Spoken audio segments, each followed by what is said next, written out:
Well, hello friends. You're gonna know someone different is with me today, and that is someone you've never met. This is my Aunt Julie. This is my dad's only sister, his only sibling, and while you know my dad passed away in 2004, my aunt is actually a really good representation. They look a lot the same, they act a lot the same, so this is really fun to be here. I'm a lot shorter. You are my dad was tall. He was tall. He was 6'4". He was very tall. He was 6'4", that's right. He was taller than me, so he was much taller.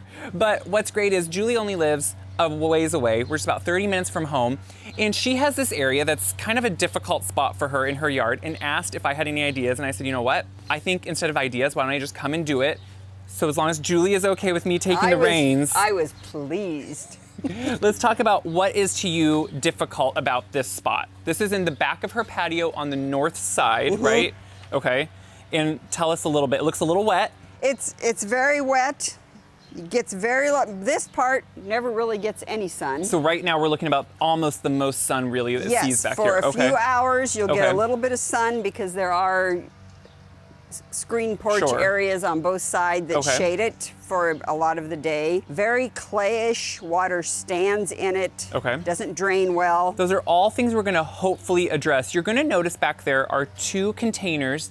Both of those are coneflower that Julie bought last year, and when we weren't sure what we were gonna do, I said just heel them in. So she actually just had them dug down into the ground. They sat there all winter and they lived, thankfully. And we're gonna use them, but we're gonna use them out more in the sunny area. So what I did was drew up a quick plan of an idea that we could use here, and I did switch a few things when I saw the light because we have a lot of shade, not a lot of sun. So we have a little section out here that's gonna be able to get some sun and a little bit more area of shade. So for the shade items, and some viewers that have followed for a while will know some of these plants because they know I love them. But we're doing Sun King Aurelia. It's really bright. It has chartreuse colors. It does get a flower, but it's more grown for the foliage. Sure. But it does really well in shade with some good bright light, which this will still get nice bright light. We're also gonna do a few hosta back here, all-purpose shade-loving plants. In front, we're gonna do some of the all-gold Japanese forest grass, which Julie did have at her previous home, and did tell me that she thought maybe it was growing a little aggressively. The one caveat I feel like for this area, if it does, I wish mine at home grew aggressively. It doesn't, but Julie apparently has a green thumb. I said, I said what would be great is there's a lot of area to fill in.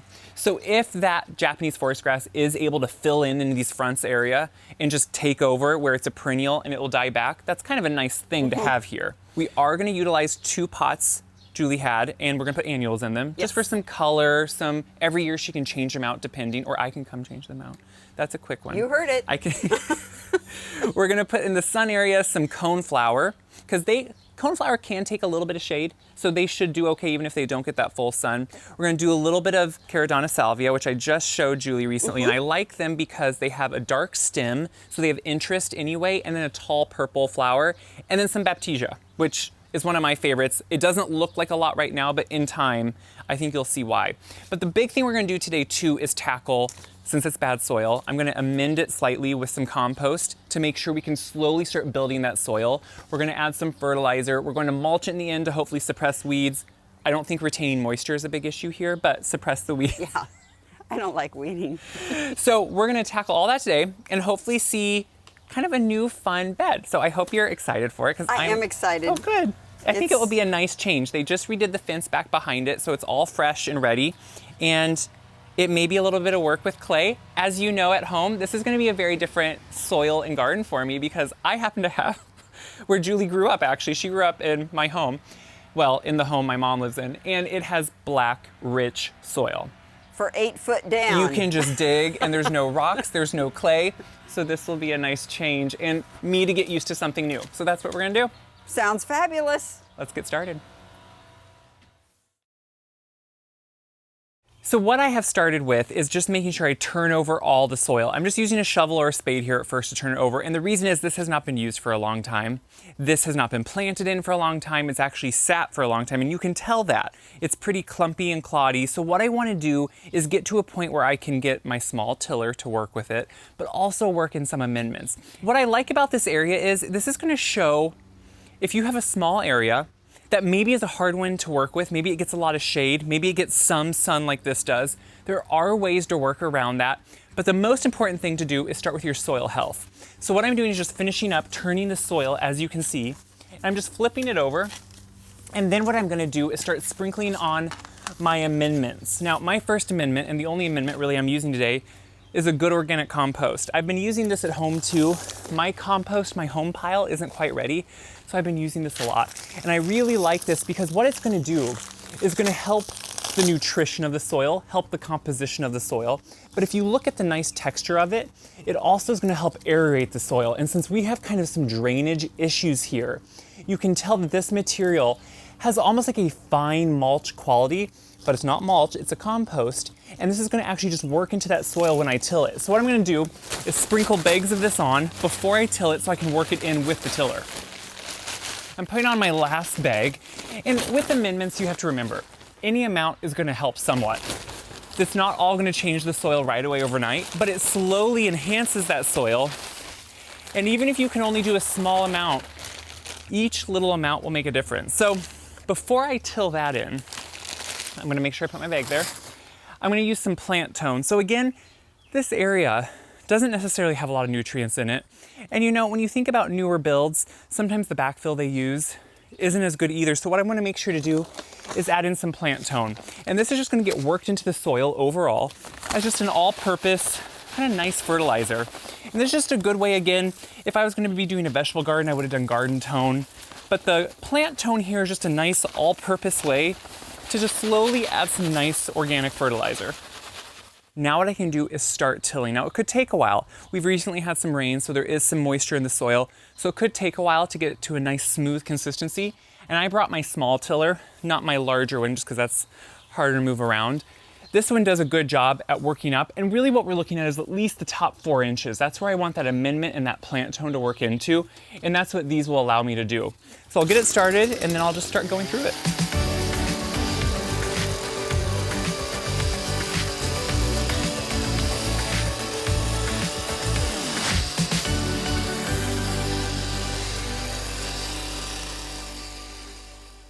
After I tilled everything, it actually tilled up much better than I thought it would. I was a little afraid because it looked a little wet, but it's beautiful, much richer.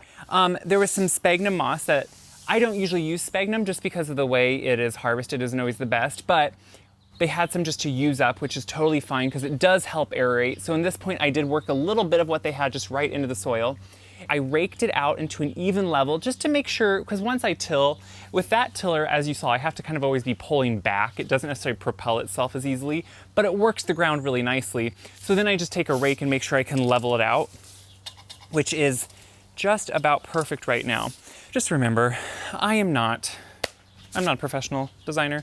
I just lay things out kind of in my head. I did draw this out so my aunt could see what my thoughts were, otherwise they're just up in my head. But now what I like to do is visually space it out with the plants I have. So we were able to get some gorgeous plants locally in beautiful, I mean, they're just beautiful specimens. And so you can, I think, instantly tell why I love this Sun King Aurelia. Look at the color it's gonna pop against this back little fence. It really has so much color. They really will get to a nice height and shape. And all of this stuff, because Julie wanted low maintenance, dies back to the ground just like any perennial, and then can just be easily taken off the next spring, adjusted as needed. But what I'm doing is just gonna lay everything out, kind of visually make sure it makes sense, and then we'll come in and we'll start planting.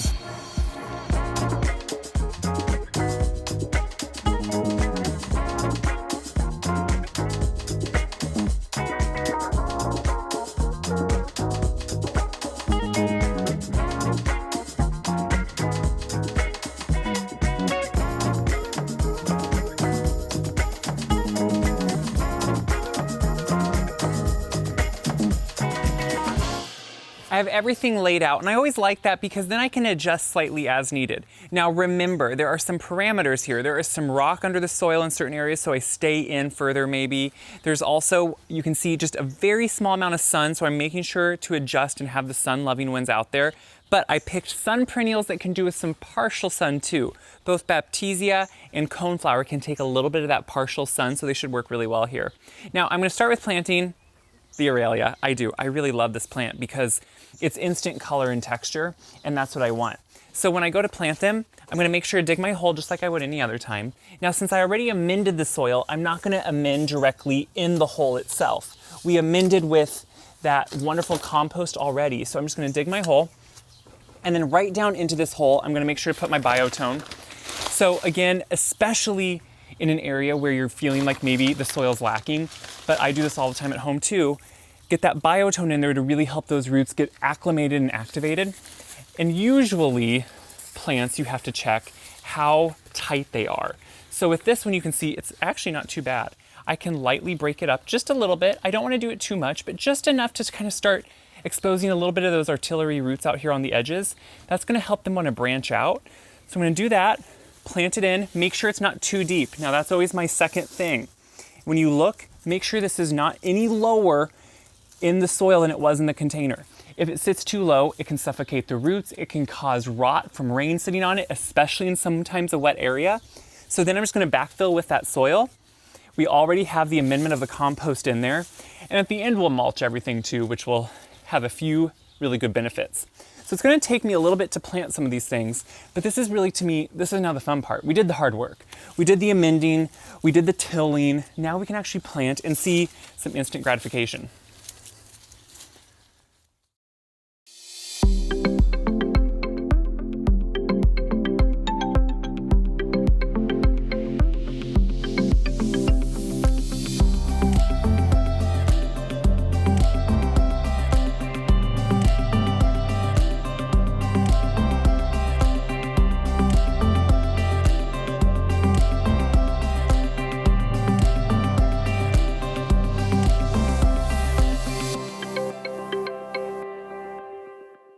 So we're ending with the last coneflower, and I mentioned in the beginning, these were healed in. So last fall, Julie bought a couple of coneflower on sale, was thinking about planting them, and then talked to me. And since I didn't have a good vision yet or a good thought, and it was getting late in the year to find plants, I said, let's just heal these coneflower in. And if you haven't done that, all that really means is the whole pot, you can tell, the pot and the plant and everything was just dug down into the ground. It's like you plant the pot, kind of. And then that just is a way to protect it over the winter. And they did come back, which is what we wanted. And we're gonna bring them now out to the sun, which is, to me, the important part here. Coneflower, they can take some partial sun, but they do like that sun. So hopefully now these will do a little bit better, that they're being pushed out, but they did live over the winter. So I've done this too. Like if you ever have a plant that maybe you're just not getting around to planting or you're not ready for it yet, it's not always a surefire gonna live through it, but you can plant it, the whole pot and everything, in the ground and just kind of heal it in over the winter and then plant it later the following year or whatever you need to do. So once now I have all these plants planted, the one thing I do want to do is also give the hostas a little bit extra fertilizer.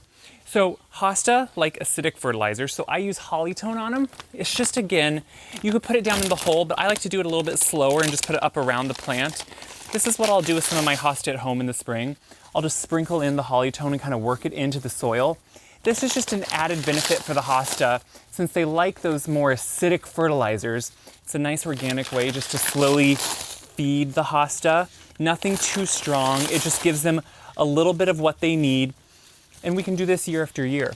To finish up, I am just spreading out some hardwood mulch. I just use hardwood mulch, no fillers in it. I want no color added to it, nothing added to it, just traditional hardwood mulch. And what I like about mulch, I do a 2 to 3 inch layer. It should decompose into the soil. That's the point of mulch. So until it decomposes, you don't really need to add more mulch. And instead what it will do is suppress the weeds. It will retain moisture in places. Obviously this wasn't the biggest issue here, but the weed suppression will be important. And especially with new plants, you don't want them to dry out. Even if their surrounding soil stays wet, those new plants are planted in their medium they were growing in, which is usually lighter and will dry out quicker than the surrounding soil. So to brighten this up a little bit, Julie did happen to have, my aunt, a couple pots on hand that she said we could use and thought it'd be nice to plant a few annuals in them. So I've been planting the annuals, have a couple left in this one. This one gets a little bit of that bright light, not really direct sunlight, and the other one doesn't either. But what I'm doing is planting some nice bright colors. So that lemon coral sedum, and I'm intermixing it with some fuchsia, which fuchsia, if it's in the right spot, is so fun. It really wants to be in the right spot, and it likes kind of that more moist shade, which in this pot, you can keep it moist, but also in just this area. Doing some tuber begonias. I love tuber begonias. My mom used to plant these all the time growing up. And I love how unique the foliage is. And then you can see in the back, I have them offset with some caladium, which is just really fun. And these begonias will get much more mounded and tall. I need to add a little bit more soil in here. Potting soil, the big thing is anytime you fill a pot and then water it, that soil will condense. So make sure to water it well before you plant so it condenses a little bit. Back here too, we have a really fun caladium. We have a nice fern going on. It's in the Kimberly Queen family, some fuchsia. Isn't this white moon so fun? It's just gonna drape over the sides. It can take that partial shade. What I like about it is that little white flower has some yellow on it. So it actually goes really well right here with this beautiful Aurelia. They kind of intermix. So this is a really fun way. So what I'm gonna do is just clean up. We're gonna bring Julie back out and we're gonna just kind of finish it up and talk about everything there is in some plant care. So we got all done, so I think it's time that Julie sees what was happening back here. So Julie, do you want to come on out? This is your new bed. It's perfect. I love it. Do you really? Thank you. Do you? I mean, you don't have. Oh, Kip is excited too. Everybody I know. wishes they had a nephew like you. Which is No. why you're my favorite nephew. I'm her only nephew on this side of the family. So she has to say that. My grandma always says that too because I'm the only grandson on this side. This bed, the key of it for Julie was you asked for pretty much maintenance free or as low maintenance as possible. So anything that I didn't have to know how to trim, keep cutting back, whatever it Yes. is. So everything in this bed is a perennial that dies back to the ground every year. So every fall it will go dormant over the winter. You can keep it if you want just as interest. Some of it may blow away. And then in the spring, you can just crunch back anything that is brittle and it should be good to go and all come back from the ground. So that was really the key in this bed was low maintenance, but high impact on color. So in time, these will get that nice 3 to 4 foot, possibly tall, and they'll die back every year. But then same with over here, these Baptisia back here will get the same height. So you'll see them behind these planters. The planters we just filled with annuals that we can switch out year to year. Yeah. So if there's things you like versus don't like, things that work better or not. With sun, it can always change, but it looks like we're still, both of these are mostly in shade, so they should be pretty well. I'm hoping, and again, these coneflowers are a little bit of a test because they're right on the edge of some sun and some shade. I'm hoping you get some good blooms out of these.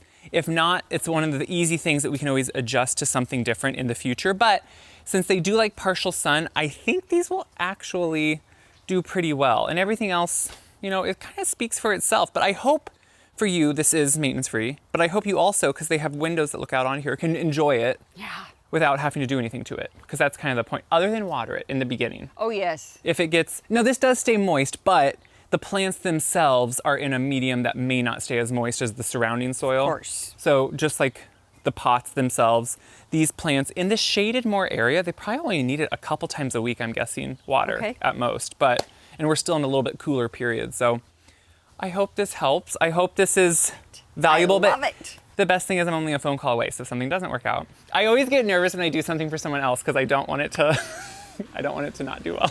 No, I think it will, Good. and I look forward to watching it grow. Oh, me too. I hope so.